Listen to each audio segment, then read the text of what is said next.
Derrière chacune de ces vitres se cache une histoire, comme celle de la famille Ribeiro, arrivée dans cet immeuble il y a plus de 30 ans, avec en guise de souvenir de nombreuses photos. Ça m'évoque clairement toute mon enfance, dans cet appartement. Si l'émotion est palpable, c'est car il y a quelques mois, tous les locataires ont appris que l'immeuble était en vente et que leur futur devenait incertain. Moi j'en ai pleuré directement, parce que j'ai directement réalisé ce que ça allait faire. Mes deux parents, eux, du coup, il leur a fallu quelques jours en fait, pour réaliser. Et du coup, ma mère en a pleuré aussi.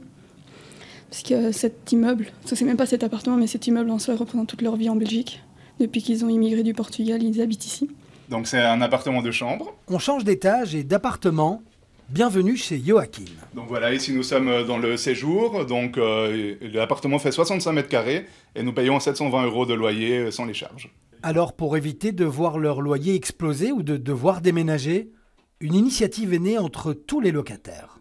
Pourquoi est-ce qu'on ne créerait pas une coopérative pour acheter l'ensemble de nos logements, pour pouvoir décider nous-mêmes de notre avenir, des règles et de comment cela va fonctionner. La coopérative a formulé une première offre à hauteur de 4 500 000 €.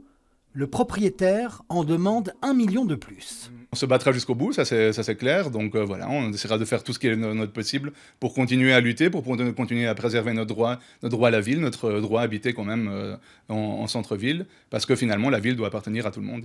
Pour arriver à mener ce combat qui semblait encore impossible il y a quelques mois, les locataires espèrent pouvoir compter sur le soutien des pouvoirs publics.